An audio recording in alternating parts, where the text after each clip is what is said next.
Hello and welcome back to since investment. तो देखिए, मैं यहाँ पे डेली एक 365 दिन तक एक स्टॉक रिवील करता हूँ जो कि बहुत ही रिसर्च के साथ यहाँ पे मैं लेकर आता हूँ। मैं उसके एडवांटेज, डिसएडवांटेज और साथ ही में इसका फ्यूचर स्कोप क्या है, इन्वेस्टर्स को क्या ध्यान रखना चाहिए, वो सभी देखकर मैं यहाँ पे एक वीडियो बनाकर लाता हूँ। डेली का एक वीडियो, एक स्टॉक, और वही स्टॉक आपके पोर्टफोलियो को बहुत ही मजबूत बना सकता है। तो अगर आपको ऐसे वीडियो पसंद रहे और आपको कुछ नया सीखना हो तो वीडियो को सब्सक्राइब और लाइक ज़रूर कीजिए, ताकि आप ऐसे इन्फॉर्मेटिव स्टॉक आप हमेशा देख सकें और अपने पोर्टफोलियो में ऐड कर सकें। तो दोस्तों, आज के स्टॉक का नाम है यहाँ पे जय प्रकाश पावर वेंचर लिमिटेड, यानी कि जेपी पावर। इस कंपनी की स्थापना 1994 में हुई थी।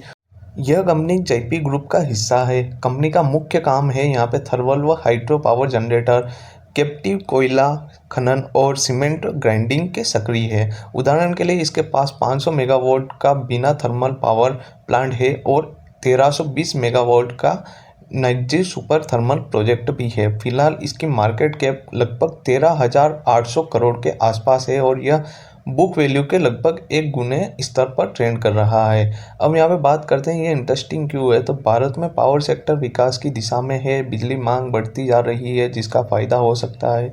जेपी पावर के पास पहले से बड़े जनरेटर प्रोजेक्ट है जिसमें परिचालन शुरू हो चुका है। यदि कर्ज स्तर में सुधार होता है और ऑपरेशन बेहतर होते हैं तो यह एक टर्न अराउंड स्टोरी बन सकती है। कंपनी फिलहाल बुक वैल्यू के पास ट्रेंड कर रही है, इसलिए कुछ निवेशकों को सुरक्षा का भाव मिल सकता है।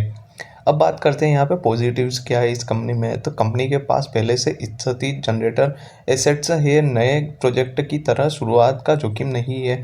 कम स्तर कर्ज स्तर पहले से मुकाबले सुधर रहा है। बैंक ऋण व एवं डेब्ट इक्विटी अनुपात बेहतर हो रहा है। एक नया ट्रिगर कंपनी ने सोलर प्लांट हेतु प्रस्ताव की पास की है जो इसे नवीकरण ऊर्जा की दिशा में ले जाता दिख रहा है। देखिए, हर एक स्टॉक के साथ रिस्क भी रहता है और पावर जनरेटर व्यवसाय में यहाँ पे कैपिटल इंटेंसिव है और यहाँ पे फ्यूल कीमतें, नियमित बदलाव व नीति जोखिम इसका बड़ा हिस्सा है।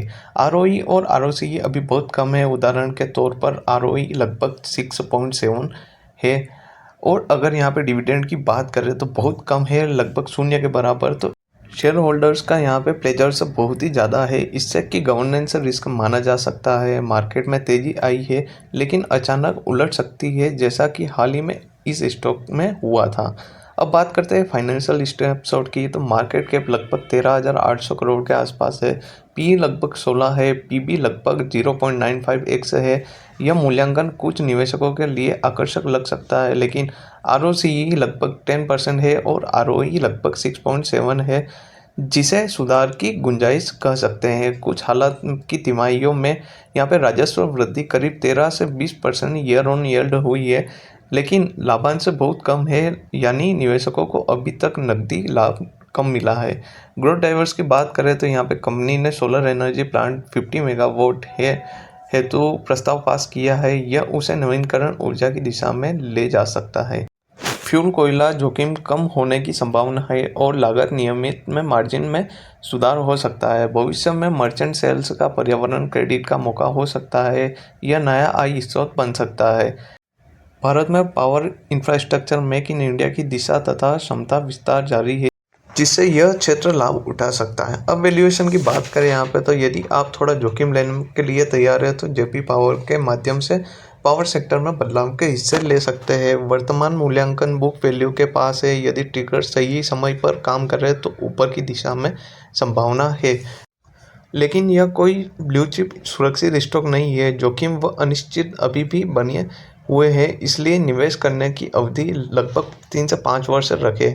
यह उन निवेशकों के लिए बेहतर है जो वैल्यू ओरिएंटेड वृत्ति रखते हैं और विकास व बदलाव को समय देने का काम करते हैं।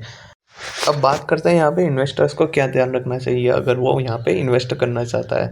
तो देखिए, कोल और फ्यूल कॉन्ट्रैक्ट का क्या परिणाम निकलता है, कोयला प्राप्ति और उत्पादन लागत में क्या होता है, कॉरपोरेट पुनर्यात या प्रमोटर शेयर प्लेज कम हो रहा है या फिर उसमें कोई विवाद तो नहीं चल रहा है, नवीकरण ऊर्जा व्यवसाय की घोषणाएं क्या चल रही है, अगर उसमें कुछ यहाँ पे स्टेप्स ले रहे हैं तो ठीक है।